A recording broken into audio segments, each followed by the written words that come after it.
It is a great, great tool that I think is essential for every digital workflow that you may create. Anyone here works with Pocket now?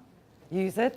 Okay. Are you enjoying it? I did. Okay. Rafi came back and told me to use it, and ever since then I started using it. Rafi told you about it? Very helpful. It's very helpful. Again, Google is a great tool, but you have to know how to use it in order to really make the best out of it. So what is Pocket? I'll show you in a minute what it is. But it's basically a tool that allows you to keep content in a pocket, in an app, but without all the distractions of a web page. So if you have an article that you want to read and you will click on Pocket, Pocket will extract only the text, leaving out all the menus and hyperlinks and ads and all the noisy web, the noisy web thing happening on the screen. So once it takes only the text and you consume the content through Pocket, you can go quickly through a lot of articles just because you're getting it in a very nice UX experience. Okay, this is an article I extracted from a web page, and this is how it looks when I look at it in Pocket. And as you can see, there's only text. Okay, no hyperlink, no side menus, upper menus, no ads, no nothing of the webby noise happening around my eyes. And I can change the settings so I can read black on white or white on black or even this pink thing going on here. And I rather read white on black because it's easier on my eyes.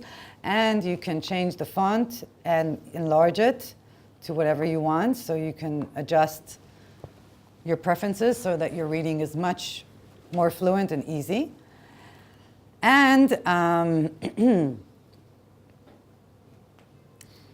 and if you address your Pocket on the right time and place for it, if you understand what your time is for reading, learning things, consuming content, going through content, if you understand what the right time for it is, and you're using it on your tablet rather than on your laptop, then you can go through 50 articles easily in an hour.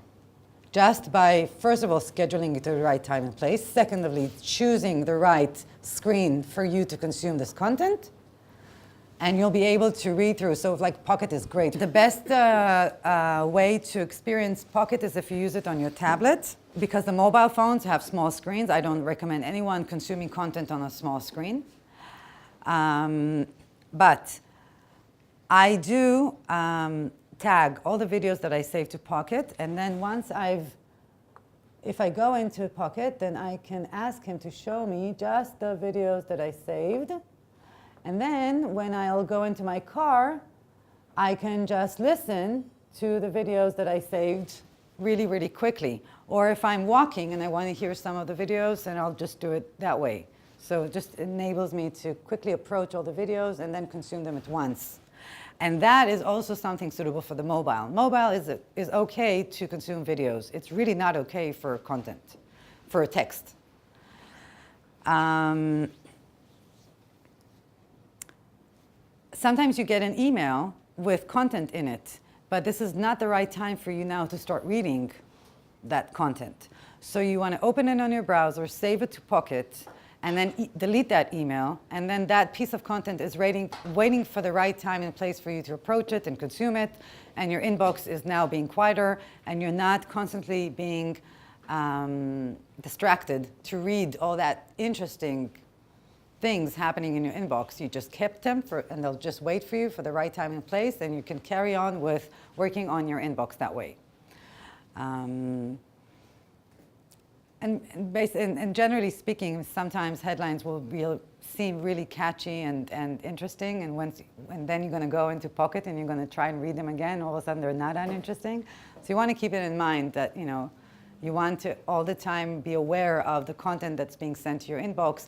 And then if after once or twice you see that that piece of content wasn't as good as it looked, then you'll remember to unsubscribe from it, unroll me on the next time you use it. So Pocket can really quickly become this graveyard for content because it's really easy to save things to there, and then you'll just have tons of articles waiting for you to read, and you'll never find the time for them. So just installing Pocket is not efficient on itself. You have to understand when is the right time for me to open Pocket and read it. And if I see that I'm not getting to it, then I should stop saving things to that app, okay?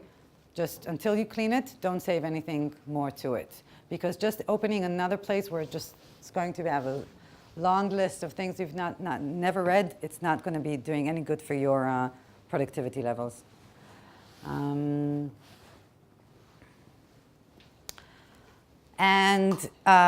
There's also an option that if you want to favorite an item in Pocket, then you can decide what favorite means to you. Has anyone heard of if this then that? It's a so it's a third-party tool that you can use to connect to other tools, two different tools. So you can use if this then that. I won't show you right now how it's done, but if you want, you can write it down and then do that. You can use if this then that to give that star a role, which means every time I click on a favorite item in Pocket, it can be sent to my inbox, or it could be sent to my Evernote, or it can be sent to any other app that you're using. So you can connect those different apps, and that will create your workflow. So sometimes I want to delete items from my Pocket, but sometimes I want them to come back to my inbox because I want to send them to other people. So I will click on star. The item will automatically be sent to my email. I will then be able to delete it from Pocket, and next day when I come into the office, I'll have the email again. I'll have that item waiting for me in my inbox, and I will be able to forward and do whatever action I want to do with it later on. Okay, so giving star a role is something important because that would be really using the features of the app and not just saving content. You really want to be working wisely with it. And if you want to capture content to your Pocket from Facebook, for example, know that you have to open it on your browser first. A lot of times I read through my Facebook feed and there's lots of things that I'm interested in and I want to read, but this is not the time and place for me to read. I just came in for 10 minutes just to, check my notifications, see if there's anything happening there. I don't have time to read the content that I want, so I'll just open it on the browser from Facebook, save it to Pocket, and then carry on looking at my feed with ease. I won't have the stress of missing out anything because I know that I captured it and it's going to be waiting for me. So that's another way of working around your FOMO. Things will wait for me when I get to them in the right time and place for them, and now I can carry on reading my Facebook feed without any worries or feeling FOMO of any sort.